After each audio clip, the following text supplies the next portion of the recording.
This episode of the Move Mind podcast is brought to you by CBD Mountain, for sport and fitness CBD. Head over to cbdmountain.com for a range of soft gels, skin balms, oils and vapes, and purchase online and have the premium quality CBD delivered directly to your door. cbdmountain.com. Welcome to the Move Mind podcast. Today I am joined by Amir Ghassemi, a kickboxer and current BFL lightweight champion, striking coach, and manager of Lions MMA Vancouver here in BC. Amir, thanks very much for coming on the show. Good to have you.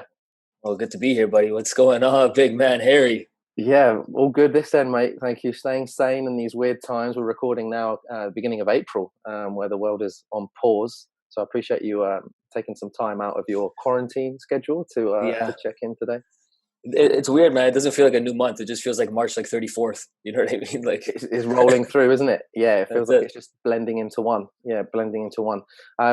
It's a challenging time for businesses right now, gyms, coaches the world over. But if we can rewind a little bit in time, when I first came to Lions, first thing I noticed about the gym, definitely one of the friendliest MMA gyms I've ever been to.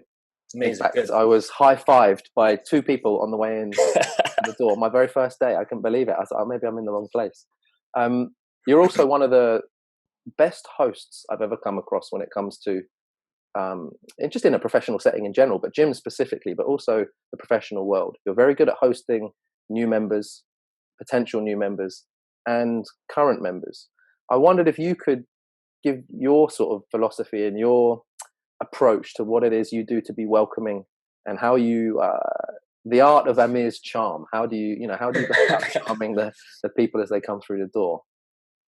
Well, I tell you, man, charm is a God-given talent. You know what I mean? So, but when it comes down to it, man, when it comes to hosting people, for me, it's just a genuine care. You know, that's what it comes down to. I care about people. I care about people that come through the gym. I care about the name that we've established and the name that we've built. And I think it's super important that anytime that somebody comes in, they leave with a positive experience. Because at the end of the day, the best aspect of marketing, the best aspect of business in general is just going to be word of mouth as well. So if you, for example, you had an amazing experience your first day, you're like, wow, these people are great. These people are fantastic. If you meet somebody that, for example, is into martial arts, is looking for a gym, we're probably going to be front of mind. So that's one aspect of it for sure. That being said, it's a genuine care of just making sure that if my name's on this place, I want to make sure everybody knows this place is the best. I want to make sure that everybody comes down here knowing that it's like, okay, at least I know that Amir has my back. Amir's going to take care of me. The instructors are going to take care of us. We're here. We're in it together. You know what I mean? So that's definitely one of my main focuses, I would say. Yeah, definitely. Yeah, it's good to hear a genuine appreciation and genuine focus on care for people, which I think in our world, the MMA world specifically, they often have a bad rep as being intimidating in places that are not always the friendliest. Maybe it's changing now. For sure. To get popular, but I think it's a fair point. I think as time's gone on, MMA has evolved a lot, for sure. I think people have started looking at it a lot more as like a fitness aspect of it, and not that you have to become a world champion fighter. Stand up, ground game, putting it together, and see that there's not only a fitness aspect of it, but also like self-defense aspect of it as well. And just being a part of any sort of like gym community is huge, right? So one thing for us is we've been around for a long time, bro. Like we've been around for a long time. We've gone through it all, right? So when I first started, for example, back in 2006, 2007, quite a few years ago, it's not that it was an intimidating gym, but it was definitely different. It was definitely different. You would have a little bit more of that machismo, a little bit more of that ego. Yeah. And you kind of see how with each passing year, as the sport evolves, you have to evolve and you have to adapt as well. And if you don't, your ship sinks. You know what I mean? So absolutely. Yeah, absolutely. Yeah, I think you're right. The global approach to MMA is changing. There's definitely more of a fitness component now. People are more excited to go and just train for fitness as opposed to, like you say, becoming a world champion. It's a weird time we're in now. How have you maintained a sense of community, even though that everything is shut right now? How do you maintain a sense of community? Well, I think it's the foundation that you build. Right. You know, so when it comes down to the sense of community, if you have a strong community in place, like from the get-go, that community should just get even stronger during this time. You know what I mean? Just because you're not with each other doesn't mean that you can't look out for each other. And I think that's something that we've always focused on. You know, we've had even myself, 10 years ago when I wasn't constant, when I wouldn't be around, if I would just show up for 3 months, then I'd be gone for 6 months, let's say, any break or any time that I wasn't at the gym, I can guarantee you somebody reached out, just like, hey man, I just want to make sure you're good. You're doing okay? Like, when can we expect you back? Like how, and that's something that I've adopted as well. And I think it all starts from the top down. And I think as you build that chemistry and as you build that sense of care, it just continues to trickle down to the members as well. And you'll notice some of our members, like, even right now, you go onto Instagram and you look at their stories, for example, they're all on like Zoom chats with each other. They're all quarantining separately, obviously in self-isolation, but at the same time, they're FaceTiming, they're challenging each other to workouts, and they're maintaining that sense of community for us as well. Fantastic. One thing that we need to do as a gym, and one thing that I need to do as a manager as well, is making sure that I'm front and center as well. I want people to know that just because during this time, I'm not going to disappear on you at all. You know, I'm here for you guys. I'm here for you guys, whether it's via phone, text, message, whatever it is, or via content that you can view at home. I'm here for you guys. You know what I mean? So our home is the gym. And if we can bring that home into your home, why not? Yeah, that's fantastic. I guess we're blessed with the era of the internet right now. And during this time that you guys are able to shift online, challenge that gyms are facing right now then is closure. Mm-hmm. Temporary closure. How have you guys at Lions kind of dealt with that challenge of being, having the temporary close, and what are some of the things that you've done to, keep momentum? When it comes to the closure, it's definitely challenging. I think it's challenging across the board for all types of gyms. Yeah. And it's a situation that, each day is changing every single day.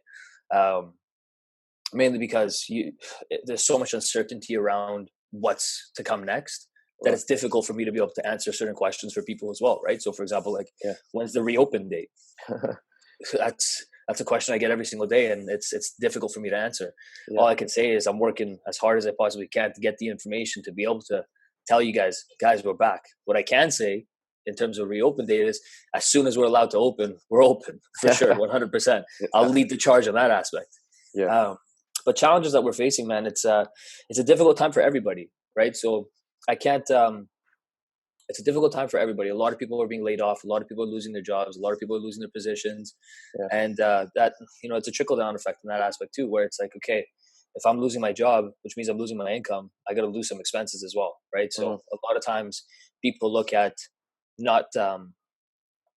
It's important, for example, like fitness for us, fitness for myself, for you, health is a huge necessity, right? That's not the same mindset for a lot of people as well, right? That being said, if you're not in a financial position to be able to support health and fitness and things like that, you're not gonna be able to do it anyways. But the main challenge that we're facing in that aspect is like, okay, if people are losing their jobs, they're wanting to either hold their memberships or cancel their memberships and so on. And it's like, it is what it is. At the stage, it's like, all I can do is provide the support that's needed, tell them that I'm here for them, whatever I can possibly do to ease this pressure, because at the end of the day, we are in this together. And for those people that continue to support us during this time, man, I give you guys my heart. I appreciate you guys so much. And I appreciate you stepping up for us as well, being in the position to do so, because if you guys aren't supporting us, then it's difficult for us to be able to do anything and even have a home to come back to, So I'm blessed to have, again, the sense of community where people know that we're all in this together and people feel that. And I'm blessed to also have a sense of community where a lot of people are volunteering their time and putting their time forward. And like Daria coming in and doing her conditioning sessions, providing online content for members, myself, conditioning sessions, kickboxing classes, Alex, kickboxing classes, Ben with jiu-jitsu classes, and so on. So it's definitely been some challenges, but again, man, we adapt, we overcome, and that's it. That's how we do it. It's the beautiful thing about martial arts, isn't it? If you're studying the right ones, the objectively useful martial arts, you're going to learn about adaptation. And then when you're hit 100%. With crisis, you're going to adapt, hopefully, in real life and crack on and, just adjust and keep it going. And I've really noticed you guys making a very impressive shift almost overnight to the online digital space. Mm-hmm. Instagram Live is popping every day. There's content every day. I've seen you doing, striking breakdowns, footwork drills, striking drills. And then getting, like you say, the coaches through the door and getting them filming content as socially responsibly as possible and putting it out there for everyone to kind of continue their practice as they can, as in their own homes. Very, very impressed with that. And like you say, adapt and overcome. You can't stop as a gym just because your door's shut, right? You have to exactly. And I appreciate that, brother. Yeah, it's impressive, man. It's a necessity, and I think everyone appreciates that from a membership side, so that they keep supporting you financially, and then, like you say, there's a venue to go back to when all this madness is over.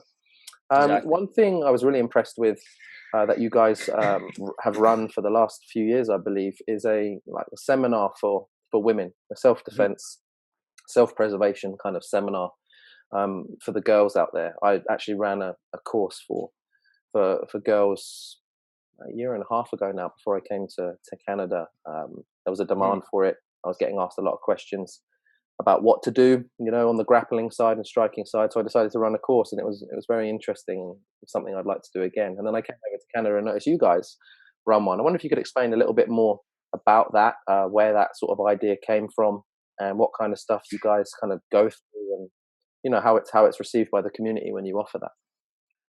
Yeah, for sure. The self-defense seminar was an idea that came together for multiple reasons. One reason was, we were in a position that, as again, we've been around for a very long time, and we've continuously grown, and we've continuously put our best effort forward for a business aspect of it. And recent years, because of the position that we're in, we were able to kind of take a shift and start looking at some charitable venues as well, charitable aspects of just being able to give back to our community.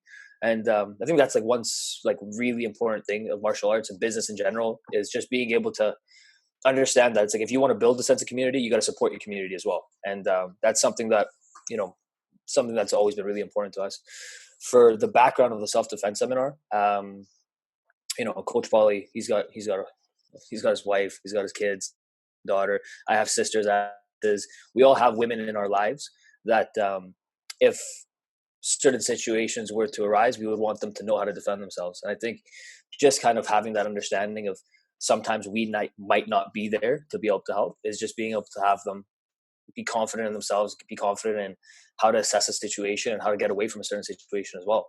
And it's unfortunate because over recent years, I don't know, maybe it's because I'm getting older and paying more attention to the news, I don't know, or maybe it's just something that's increasing, is these weird street attacks or back alleyway attacks or attacks in the park, or just this thing that I don't remember Vancouver being like. Right. That's it's starting to kind of build. And for us, we look at, and again, this will go back to the genuine care, is when you walk through our door and you're a part of our team and you're a part of Lions, instantly it's a family. You know what I mean? Instantly, when I say you're part of the family, I care about you, I'll take care of you, I'll do whatever I can for you, I mean that. I mean that in every way, shape, or form, because again, you're supporting me to be able to support my dream. You know what I mean? And that's huge for me. And it's if people don't understand that, then that's on them, so your support is so appreciated that I'll do whatever I can to pay it back. And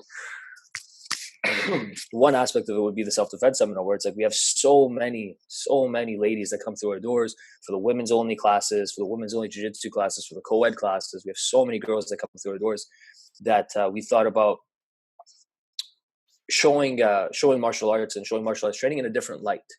And we've had so much feedback and over the years of just by training and just by doing classes and just kind of being in that environment, I feel empowered enough that if a certain situation comes up, I at least have the confidence to be able to say, piss off, leave me alone, right. Stand up for myself or something. Where a lot of times, if you don't have that confidence, things can happen because you just don't know what to do. You freeze. Yeah. And people never know that until that's actually them. They're actually put into that situation. So you'll always hear it from people, whether it's a guy, a woman, or anything. You always hear it oh, if I was in this position, man, I'd do this, I'd do that. But you never know. You never know. I've seen the strongest people that I had the utmost, fear for, let's say, where I'm just oh my God, this guy's a badass. I've seen them be put in a position where all of a sudden they're I don't know what to do. Oh my God. Yeah, interesting. And it's just being put into that position. And I think that's, again, with the aspect of training, we wanted to kind of bring light to the self-defense aspect of it. but just also understand, just kind of like not only teach you self-defense techniques, but just more so just understand what the purpose of training is. It shouldn't always just be, for fitness, fun, all that kind of stuff. That's great. That's great that you're taking your health into account, but just also understand that there's benefits to this in a whole different world, in a whole different set. It's one of the reasons that I got started in martial arts, was that confidence aspect of it as well.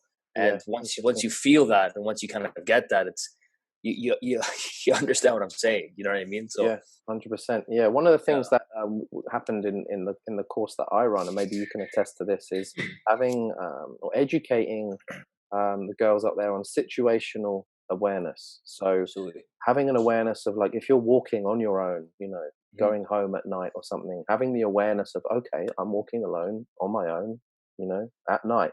Is that something that you guys kind of bring into the seminar too, like a situational awareness? 100%. A majority of our seminars are about situations and about setting a scenario and setting almost like a step-by-step situation of like what could happen in each position and what could happen at each step. And not necessarily that each step is a mistake, let's say, not necessarily saying that, but just being aware of each step of like what it could lead to. Possibilities. You know what I mean? Yeah. Possibilities, exactly. So it's actually very similar to what the scenario that you just said. A major scenario that we talk about is, for example, just a night out with friends. And we a lot of our clientele are within the downtown core, and a lot of people live within downtown, and everything's generally walking distance, right?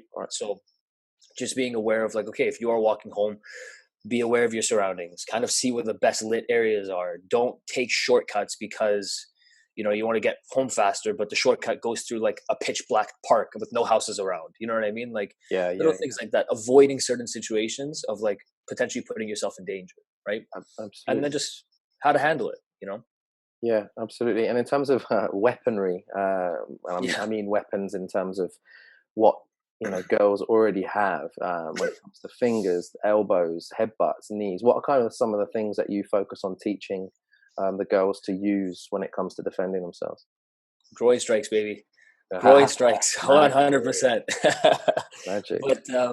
But the main, I think one of the main things that we teach is spatial awareness.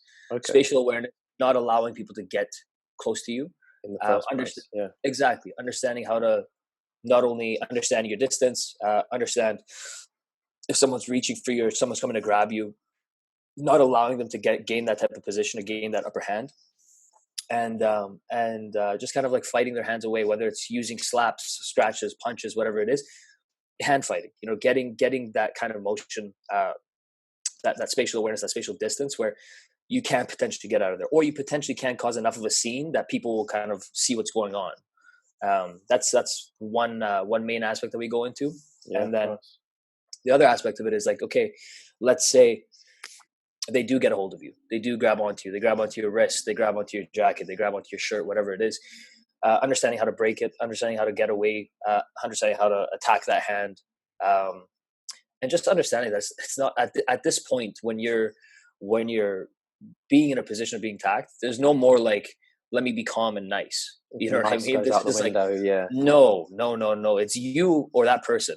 And if that's the choice you got to make, you always choose you. You know what I mean? So you do whatever you can to get out of there, whether it's, sticking your thumb in their eye and popping their eyeball or kicking them in the groin or whatever it is. And you use whatever you have. That's kind of how we go about it. Yeah, absolutely. Fascinating story that was in the news just before I launched our seminar in the UK for it all. 24-year-old female walking home alone one night after, I think, a night out with friends. Gets rugby tackled to the floor. She gets fully like spear tackled to the floor by a guy in his 40s. She's a blue belt, jiu-jitsu. Instinctively, as she hits the floor, she puts him in a triangle choke, chokes him unconscious before running to get assistance and then escaping with her life. The guy got caught. He got put away in jail, I think it was about 12 or 13 years. Blue belt in jiu-jitsu. Is jiu-jitsu something that comes up into the seminar and something that you kind of say, look, we're trying to educate you about stuff that happens on the feet, but maybe at some point, that might get compromised and you might be on your back or on the floor? For sure. So we split the seminar up, and that, by the way, is an amazing story. That's just like that. Just It's attends to cool, right? how incredible martial arts is and how many uses it has. And like for her being a blue belt is like you. That's just a year's worth of jujitsu. Like let's say, for example, like let's say she's a relatively new blue belt, a year and a half's worth of jujitsu, where you're training, and it's like just instinctively being able to kind of do that Yeah, without even thinking about, oh my god, I'm being attacked. yeah, That's huge. That's incredible. So I applaud her for sure. yeah, Um, but yeah, so what we do for the seminars, we start off with a stand-up portion, just because again, it's like obviously everything starts off in a standing position. Let's say, but we go into the spatial awareness, we go into creating the space, we go into creating a scene, we go into the attacks in terms of if you are grabbed onto whatever, but just also understanding that, you know, at some stage or another, like you never know, you might hit the ground, the person might overpower you onto the ground, and just not panicking at that moment. My personal opinion of jiu-jitsu is that jiu-jitsu is the number one thing for self-defense, because of how much it teaches you about yourself. It teaches you so much about being calm, being able to breathe, being able to not to panic, find your openings, figure out a way out, and really yeah, solve a puzzle. And I yeah, think that is like number one, by far number one for self-defense. And I think it's important that everybody does jiu-jitsu, man, woman, child, doesn't matter, because it teaches you so much. It teaches you so much about yourself. It teaches you about, you know, even the days that you just get tapped out 400 times, when you come the next day to the mat, that alone is a success. You know what I mean? So yeah, yeah, for sure, we cover jiu-jitsu aspects of it. Again, with jiu-jitsu, it's a little bit more of like the spatial awareness, understanding how to use momentum and body momentum against that person as well, right. and again, staying calm, breathing, doing your best to kind of find that solution. Yeah, yeah, fantastic. I agree. I mean, we're biased, right? Because we train, but it is one of the best tools on the planet for For everyone, sure. for self-discovery and for, yeah, like maintaining calm under pressure, which arguably, what's more pressured than a situation where you get attacked? It's arguably the most pressured situation that 100%. you're ever going to experience probably in your life, unless you know, compete or fight deliberately. Yeah, so I'm glad to hear that JITS crops up in the seminar too. How can people find out more about that specific thing that you offer, that seminar, and, you know, dates and stuff like that? So the seminar, what we do is we don't set a particular date. We run it almost like seasonally. Okay, So our goal is to do 3 to 4 seminars per year. amazing. But again, depending on it's a 100% free seminar, right? Wow. So it's everything comes out of our pocket. We do it by donation, just in case people want to provide more support towards the services that we support. So the seminar, all donations go towards the battered women's support services. We donate towards it ourselves as well, but it's an amazing it's an amazing service that's provided to the women of Vancouver that have either experienced this or currently experiencing any sort of trauma, whether it's physical, emotional, or whichever. So somebody you can speak to and so on. And the counselors do an amazing job over there. So we do whatever we can to give back to them as well. So the donations and everything, we provide that to be able to give back to another charity. Um, but then everything else is just kind of on us. So you can imagine that it takes a lot of time and effort to be able to kind of put everything together. So we usually Absolutely. do 3 to 4 per year, as long as time will allow us to do so. Unfortunately, sometimes competition schedule gets a little hectic and it gets delayed a little bit. So it's difficult for us to set a specific date Sure. nonstop. Yeah. We usually do one, for example, before during Christmas, like right before the Christmas breaks, spring times, definitely in the summer times, before the fall, things like that.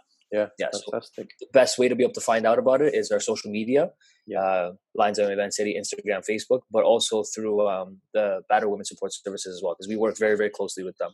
Okay. Fantastic. I'll make sure we Yeah. get a link up in the show notes then for those guys. Yeah, because I respect that you give back to the community in that way. Absolutely vital to offer services for women specifically, and what's more empowering for women's rights and women's empowerment than teaching them how to use their bodies and minds effectively. I think that's the 100%. best form of empowerment you can give.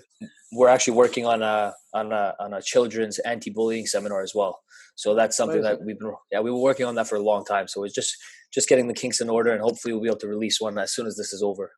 Amazing. Yeah. Wow. Hopefully soon. Yeah. Yeah. Yeah. The countdown is on. Now That's really cool. And what's interesting about the challenge, I guess, for teaching kids is it has to be very simple, very easy for them to understand, and ultimately Interactive. interactive. Yeah, so that they retain it, right? Because it's all good trying to explain principles and whatever, but if they don't walk out of there with retention, that's a cool, Exactly. challenge. I can imagine that Exactly. takes a long time to put together.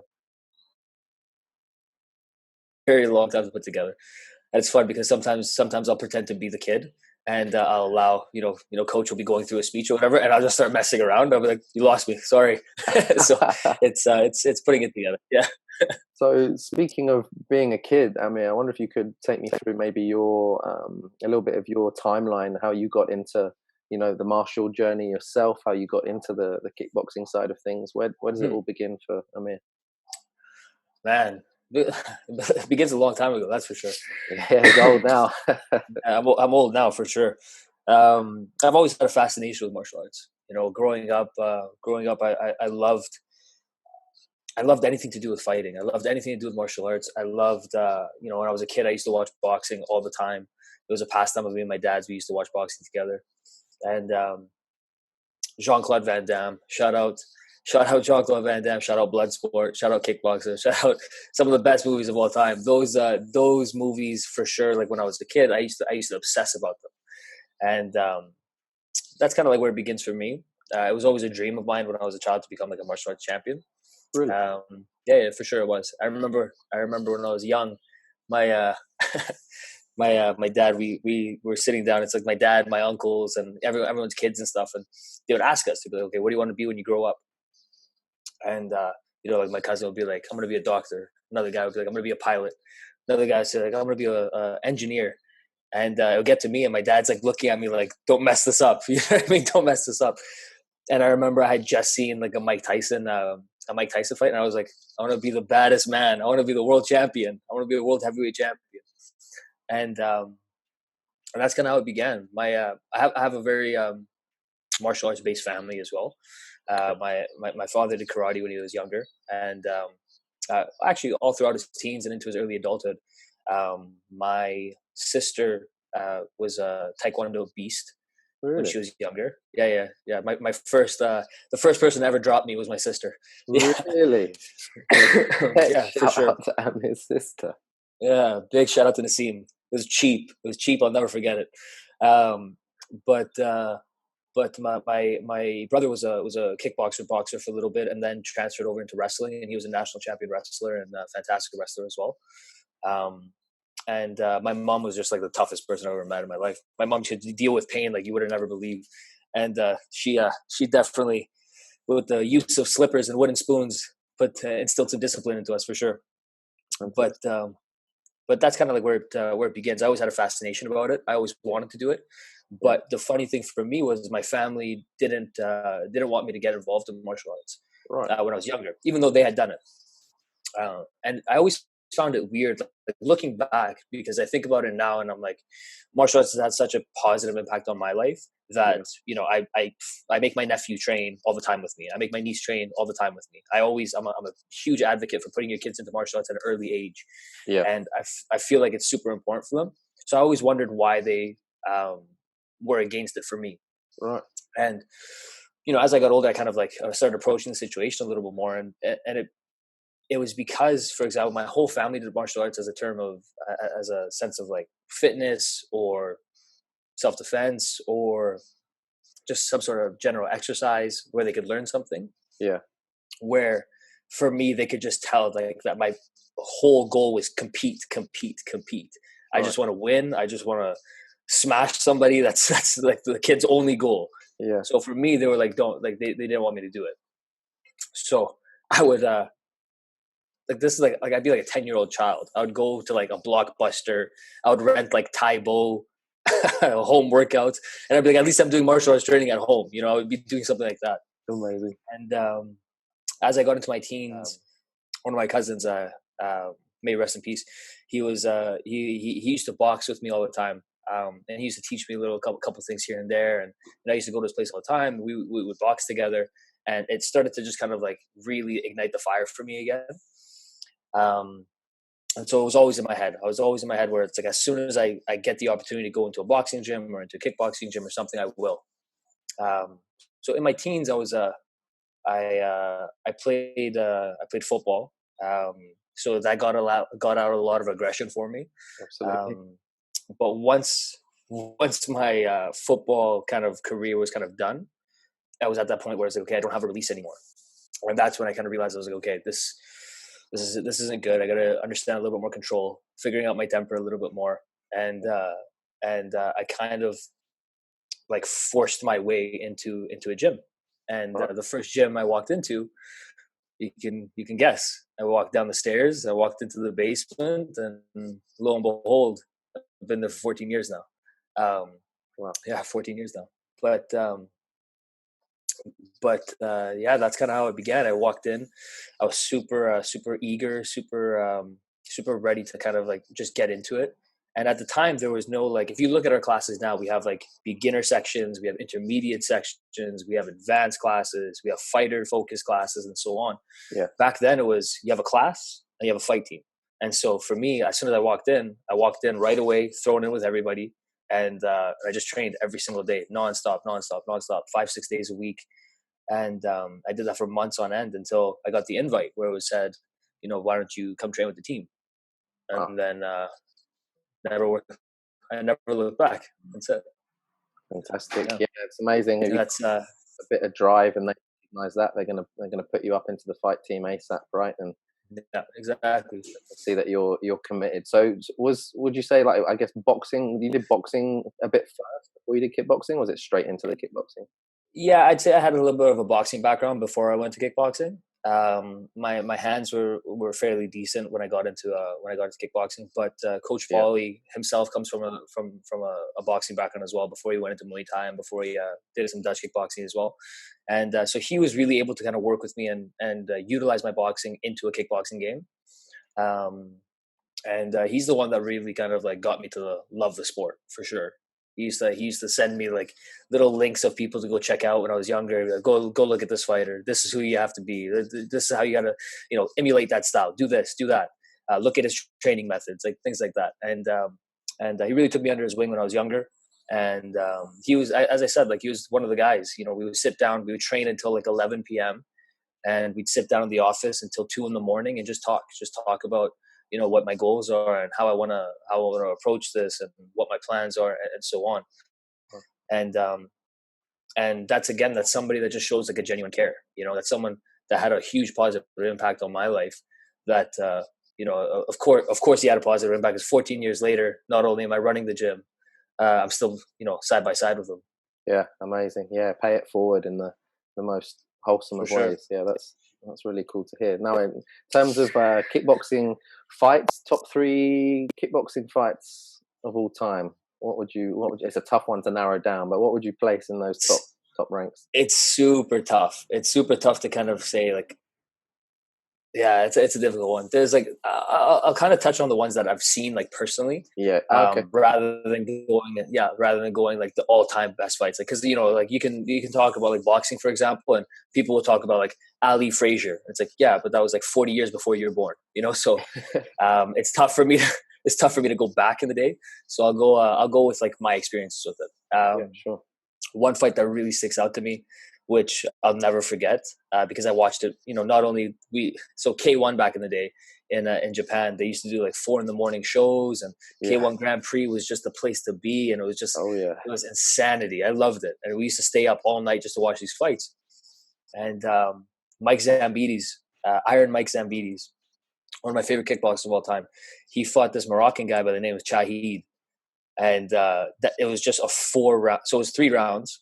Ended up going into a 1-round overtime, and it was the craziest war I've ever seen in my life, where it was just 3 minutes nonstop, both guys giving it everything they got, both guys getting dropped nonstop, and you just see the determination in both of them, that they're like, this is life or death. Like, I'm willing to do whatever I can to get this, And that was a huge fight for me, but also one of the most entertaining fights I've ever seen in my life. Wow. Another one, again, throwing it back to the K1 Grand Prix, one of the pioneers of the sports, Peter Ertz. Oh yeah, the lumberjack, the man. Yeah, the man. I've seen a ton of his fights. I've seen a ton of his. I used to watch him all the time, and one of his fights that signifies like a great fight for me was when I think he was in the semifinals at the time, and he met Semi Schilt. Oh yeah. Yeah, he was a 6'11", 7-foot just bruiser, just monster behemoth of a man who, like, you know, he would touch you and you would just get knocked out over and over again. Yeah. And so I think Ertz was like in his 40s at the time. He was like on, I think it was his last tournament. He'd said that he's going to retire or something like that. And so he's like, unfortunately, he has to go against the Semi Schilt guy. And Schilt is just a freaking monster. And he ended up taking it to him. There's no quit, just consistently pressure in his face, showed no fear, and just showed like what heart can do for somebody in a fight. Just having that heart, having that no quit attitude. All the odds are stacked against you, and you're just like, fuck it, man. Let's go out on my shield and let's go after it. So that was a huge one. Yeah, that's almost like a real life Van Damme plotline, isn't it? Like, here we go. 100%.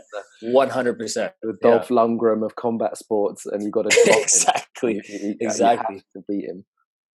Yeah, that was something that definitely stuck out for me. And then another one. This one I'll touch on. I'll touch on someone that had a huge impact in terms of like my kickboxing training, but at the same time, a huge impact on the sport in general. Would be Ramon Deckers. So, Diamond. The Diamond, rest in peace. He just, you know, one of the greatest of all time, if not the greatest of all time, and he had such an impact on the sport because he took, you know, Dutch style kickboxing and took it over to Thailand as well, and he used to face Lumpy champions all the time over in Thailand and beat them. You know, he's like the only guy that could go to Thailand and actually win, and just showed like a huge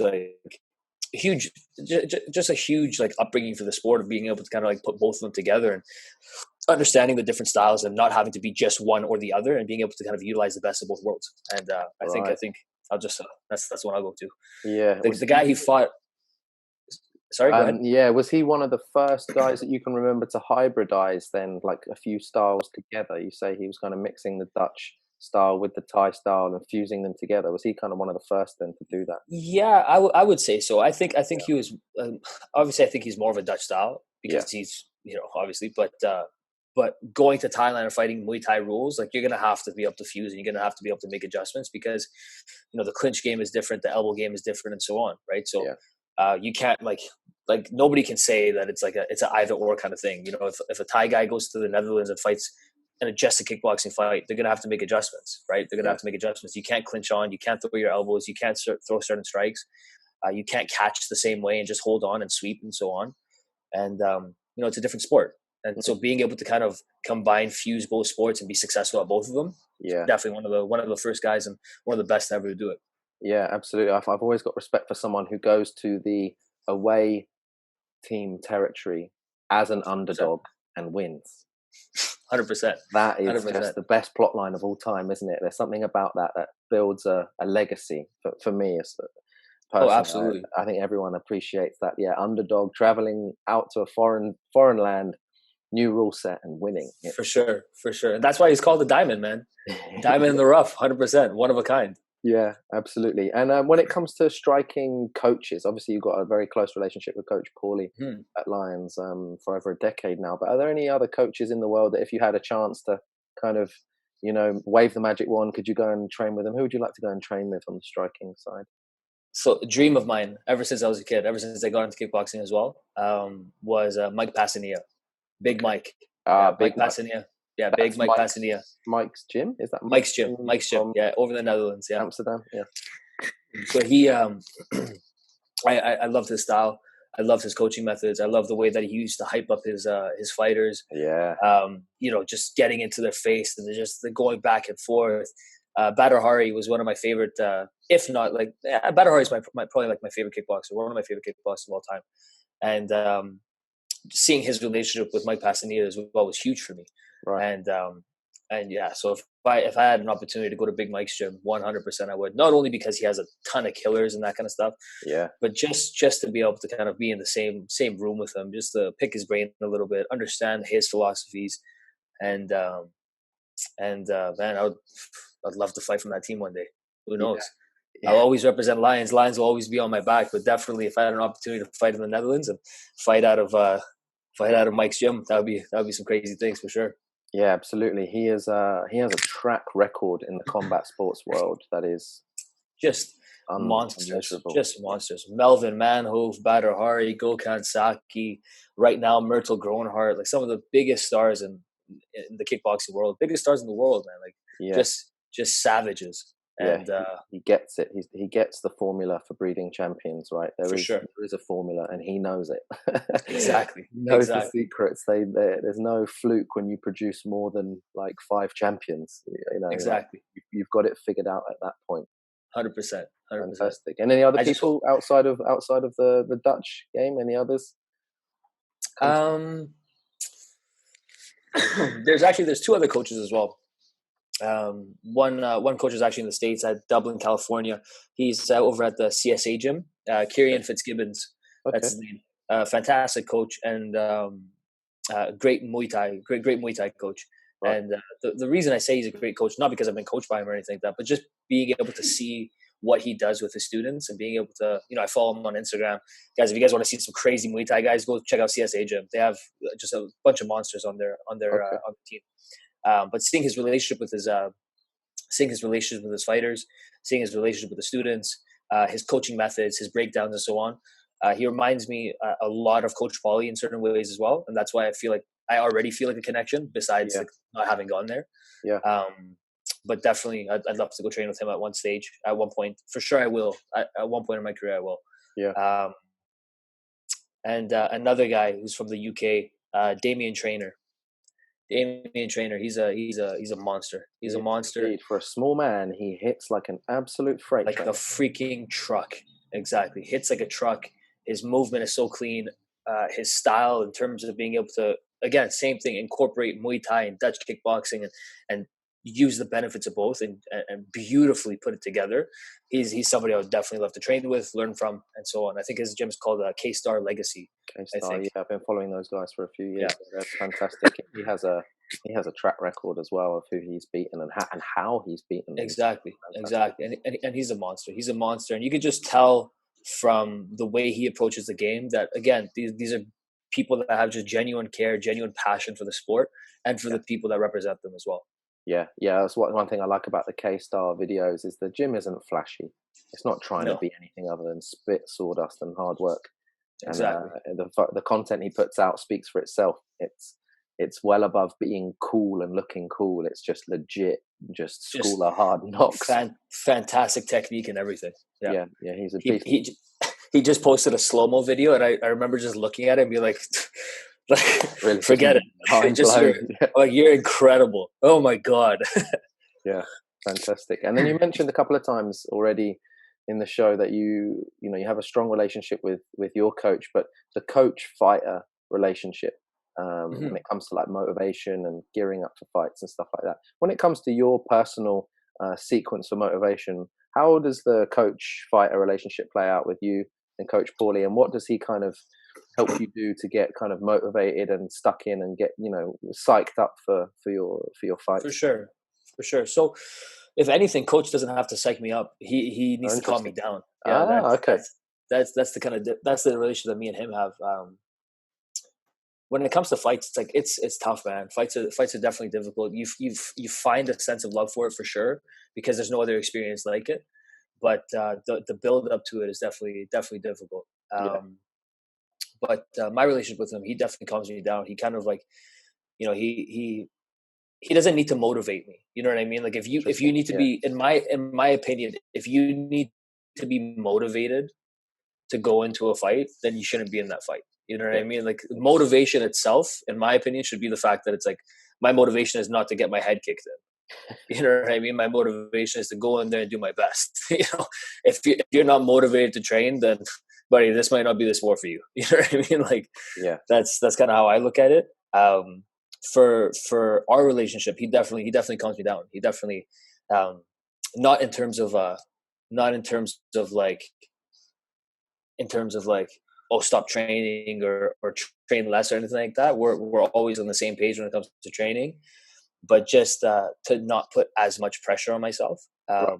and to get out of my head, to trust what I'm doing, to trust my instincts, to know that, you know, at the end of the day, like I've been doing this for a long time. You're good.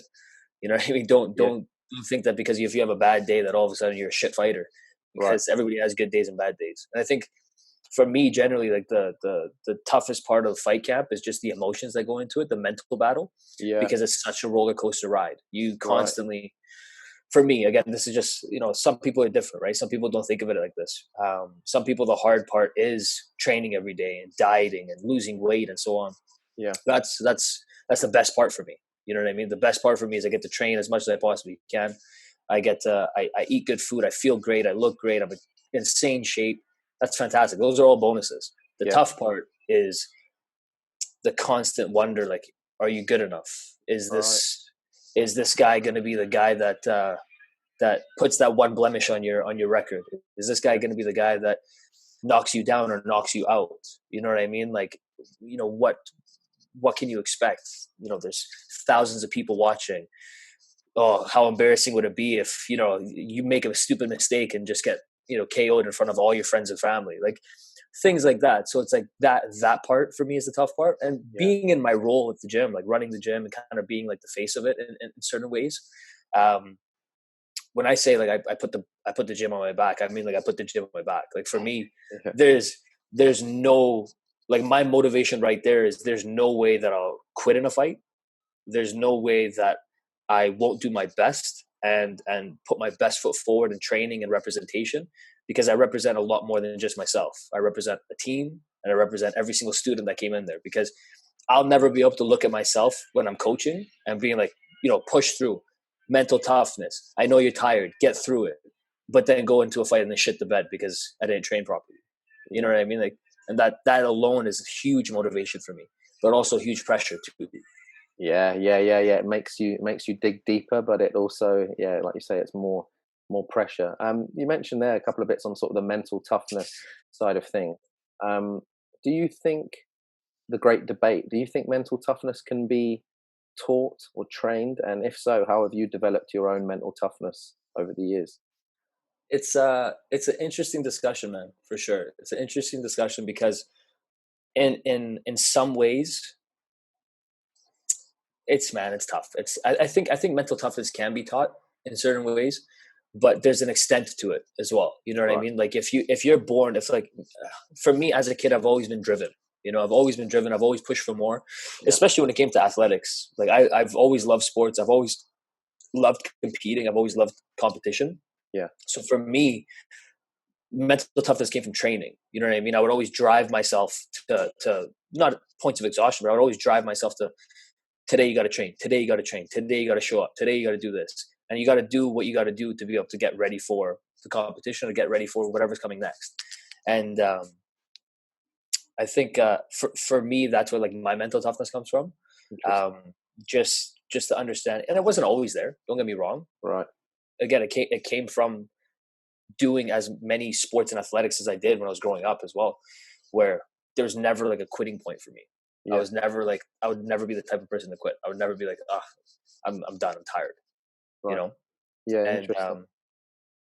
so I think it can be taught in a certain way to a certain extent. Yeah. And I think by training people to, for example, if someone's like, let's say preparing for a fight, if someone's just naturally lazy and they don't like to train, the mental toughness in the fight is going to be from the force of training, where it's just like you're nonstop being put through the ringer, and you're not allowed to like sit down to take a break, and you're not allowed to quit, and you're not, you know what I mean? And it's Yeah. like that'll work to a certain extent. To a certain extent, until they reach a certain level, they'll be okay. But then all of a sudden, you'll reach somebody that's, you know, a beast, where it's like now you have to dig deep, and if you don't have that deeper layer that is just inside you, you know what I mean? Like everyone has like their own like makeup and things like that. It's like if you don't have that deeper layer, if you don't feel like you have that deeper layer, then, you know, that's when you're gonna kind of realize, you know, maybe I didn't do enough. Yeah. or maybe this isn't for me or whatever, right? Yeah. So Yeah. it's Fascinating. yeah, it's a tough like debate for sure. Yeah, I it think is, again, isn't it? yeah, I think everyone has it to a certain extent, Yeah. but the levels of it are totally different. Yeah, yeah. There's levels to that game. I like how you said there that your experience in playing, a variety of other sports and athletic Mhm. endeavors before your combat career helped you develop a sense of toughness and learning what it was like to persevere. So then that you could For transfer that sure, into your combat. As I think there's a lot to be said for putting kids through a variety of sports early 100%, to 100%. not only keep them um, athletic in all different attributes that different Mhm. sports require, but also learning what it's like to continue through adversity in different mediums, whether it's with a ball or against another opponent or whatever it is. There's For transfer sure, there. Yeah, the more you do earlier the better. I've always thought of absolutely. mental toughness as you're kind of, everyone's given like 20% of it, but For you sure. can grow it, like you can grow it, but it's not nobody has it as like a god-given right, like it's something Mhm. you can develop. Yeah, it's a tricky one. Some people just aren't cut out for the combat sport. Is so fascinating because it's fighting and you For can't sure. play fighting. No, in any way, shape, or form. It's not, it's different to other sports in that sense. So you can be mentally tough in soccer, but will you Yeah, necessarily be mentally tough in combat? Well, maybe not. little different. Yeah, a little different for sure. That's definitely like mental toughness really comes into play when it comes to fighters as well because Yeah, there's so much adversity that people deal with. You know what I mean? yeah, And martial arts fighting MMA, for example, that's one thing that you kind of realize that it's like the guys that make it all come from like a certain background where they they do. were challenged in some sort of adversity or went through hell Yeah, growing up or getting to where they are now because they just wanted it. You know yeah, what I mean? So absolutely. it's there's a lot of amazing technical skilled people in the world that don't make it because of the mental toughness aspect of The it. head game. Yeah, agreed. Yeah, agreed. Yeah, Buckle under the pressure. Yes, and there's no coincidence that the number of wrestlers that have transferred into MMA who have got championship belts. There's no coincidence there. I've always believed that wrestling is arguably the, if the not one of the toughest sports on the the planet. toughest and the hardest in my opinion, Yeah, by far, by it's far. savage, and Yeah, because of that, it produces savages who come from schools of severity, and arguably, like the Greeks used to say, he who comes from the most severe school wins. And I for think sure, there's a reason the wrestlers, they for sure. dominate, right? So I just wanted to chat to you a little bit about your fight camps for your kickboxing fights.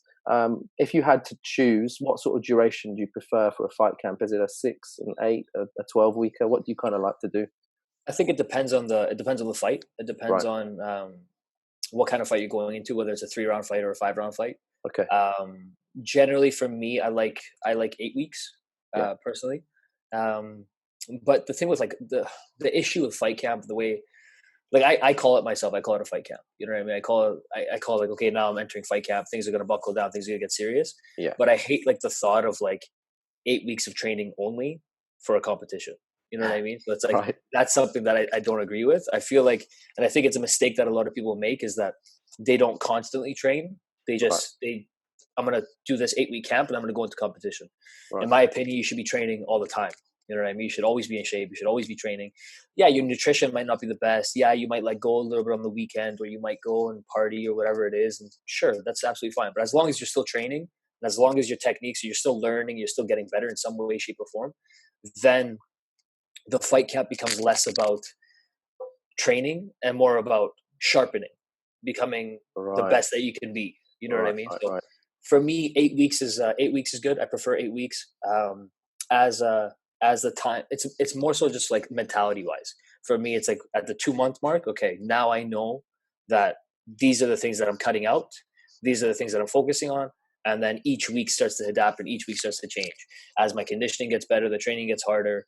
As um, the time gets closer, the diet gets cleaner, and so on. You know what I mean? It's Yeah. just more of a timing thing for me than it is more of a like, oh, it's fight camp time. You know what I mean? So it's like that's my view on it for sure. Yeah, absolutely. Yeah, that's interesting. And do you focus on like watching tape for your opponents or studying your opponents, or are you a fighter that just kind of goes in there and does his thing and what you deal with whatever's in front of you on the day kind of thing?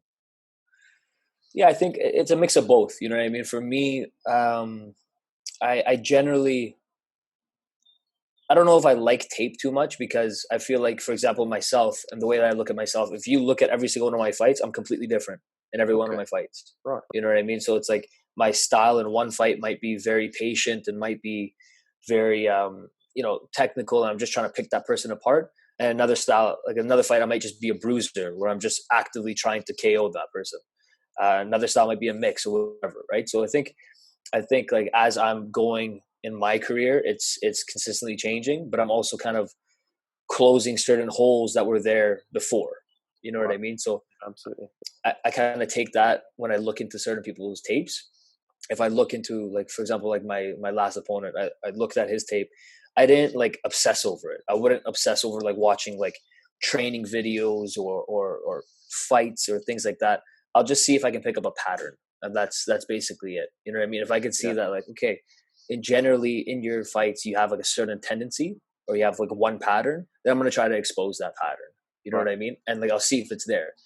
That being said, when you go in there, when you go into that fight, who knows if that pattern is going to be there? Who knows if uh, they're the same style, they're the same person? Because again, like, things change so quickly. In my fight, my last fight, I went in with a certain game plan, and within the first round, something happened, and my game plan was out the window. And right away, I was like, okay, that game plan's gone. We gotta adapt. We gotta kind of change things up, and follow suit to be able to do something else. So Yeah. I think I think tape is good for certain things, but I think obsessing over it is a mistake, in my opinion. Yeah, it's Yeah, just another tool to kind of use and not get caught up in. Yeah. for sure, for Yeah, sure. fascinating. And the elusive topic of cutting weight, when it comes to cutting weight, what's your kind of approach? How much do you kind of like to cut for your fights? Like, what do you sit at like normally, and then what do you try and get down Yeah, to for on average for your fights? it's my weight's tough. My weight's tough, and the reason I say my weight's tough is because I fluctuate quite a bit. Right. It just depends on kind of like where I'm at with it. But generally speaking, when I'm in shape and I'm kind of like comfortable, I'm usually in the 170-ish, 175 range at most. Yep. And that's when that's just generally like where I cut. I cut anywhere from 15 to 20 pounds comfortably. Okay. Um, but even when it comes to the cut, it's nothing too crazy. Like I can cut all the way down. I've cut down to 145 before, Wow. and it's not an issue. I've cut down to 147. I've cut down to 50, 52, 55, 62. I've barely cut before for 65. You know what I mean? So it's like it's really like, for kickboxing is a little bit different. You know what I Right. mean? For stand up sports, it's a little bit different because you can establish distance a little bit more, and you can kind of utilize speed or power or whatever it is. Whereas like MMA, cutting is essential in my opinion, because the bigger guy is just a huge advantage anyways. Um, I think there'll always be a bit of an advantage for sure if you have more weight on your opponent when there's a wrestling aspect involved. Yeah. Uh, but for me, yeah, generally I'd say like 10, 15 pounds is like what I'd like to cut, but I've cut up to 20.